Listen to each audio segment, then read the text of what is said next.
Hello, Krishnapalli ডায়েরিতে স্বাগত।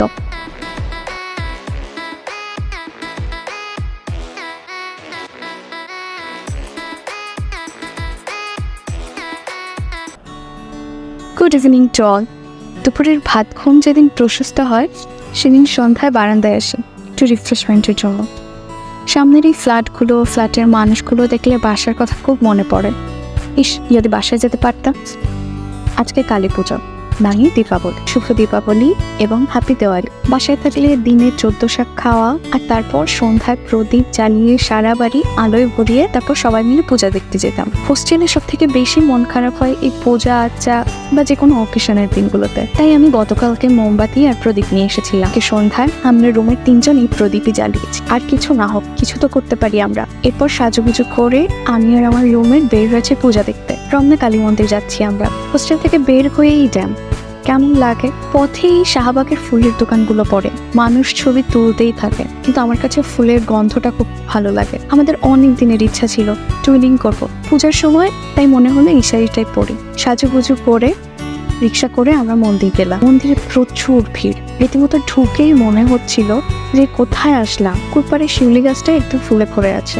মায়ের কাছে যেতে যেতে একদম হাওয়া টাইট হয়ে গেছিল। অল্প কিছু ক্লিপস নিয়েছিল আমার ফ্রেন্ড, সেগুলো রিলটাতে আপলোড করেছি। শেষে চুড়ি আর আইসক্রিম কিনে রিক্সায় করে আমরা আবার ফিরে আসি আমাদের কারাগারে। কারণ এত ভিড় আর এত গরম, খুব সাফোকেটেড লাগছিল, কিন্তু মাকে দেখতে পেরে মনটা শান্ত হয়ে গেছিল। পরদিন সকালে ঘুম থেকে উঠতে দেরি হয়, সকালে 2টো ক্লাস মিস হয়। টিফিনের পর জানতে পারি সকালের ক্লাস হবে না, কারণ সিনিয়রদের প্রফ চল। লাইব্রেরিতে গিয়ে বসলাম, কনজারভেটিভ পড়া শুরু করলাম। টাইমের আগে কনজারভেটিভ আইটেমগুলো দিয়ে দিতে বলেছে ডিপার্টমেন্ট থেকে। এজন্য পালপাস স্পেস ডিজিজ টপিকটা পড়া শুরু করেছি। যদি শেষ করতে পারি তাহলে আজকে এই আইটেম দিয়ে দেব।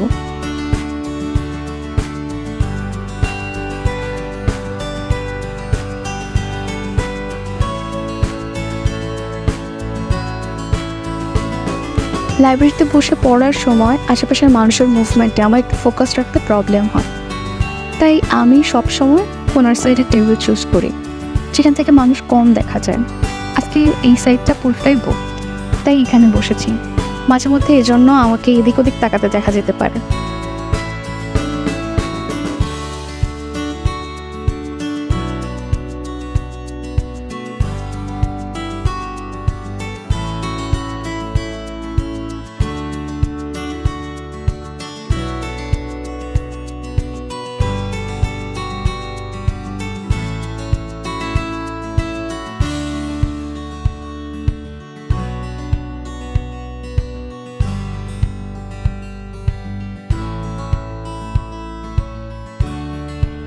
পড়া কমপ্লিট করে ডিপার্টমেন্টে গিয়ে জানতে পারি স্যার আইটেম নেবে না।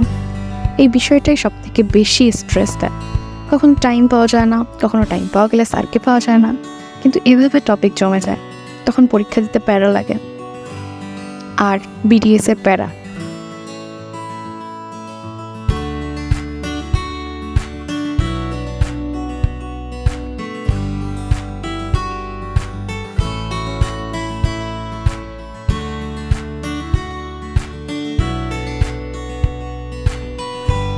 যেহেতু গতকালকে রাতে রান্না করা হয়নি আর আজকে সকাল থেকে তেমন কোনো কাজও হয়নি, তাই আবার রুমে গিয়ে রান্না করতে ইচ্ছে করছিল না। খাবার অর্ডার দিতে চাচ্ছিলাম, কিন্তু পছন্দই হচ্ছিল না। তাই আমি আর আমার ফ্রেন্ড সিদ্ধান্ত নিলাম পাশে আমরা প্রায়ই যেখানে খাই ওখানেই আজকে খাবো।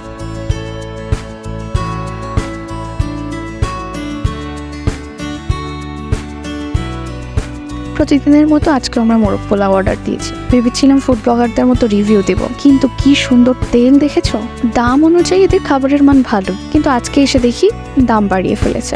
হ্যাঁ, 5 টাকা, কিন্তু আমাদের মতো স্টুডেন্টের জন্য এটা ম্যাটার করে। আবার পোলাওয়ের মানও কম, পোলাওটা কম দিয়েছে। অন্যদিন আমি আর আমার ফ্রেন্ড পোলাও খাওয়া শুরু করলে শেষে এসে বলতাম অনেক বেশি খেয়ে ফেলেছি, কিন্তু আজকে মনে হচ্ছে না ঠিক আছে। তো বুঝতে পারলাম যে আচ্ছা, পোলাওটাও কম দিয়েছে। প্রশংসা করতে চেয়েছিলাম, কিন্তু ওরাই কাজ সহজ করে দিয়েছে। খিদে লেগেছিল খুব, এজন্য দুজনে গল্প করতে করতে খাওয়া শেষ করি আর প্ল্যান করি আজকে আর কি পড়বো। যাই হোক, পরবর্তীতে রুমে এসে চেম্বারে গিয়েছিলাম। Thank you for watching. Like, comment and subscribe. See you on the next vlog. Bye.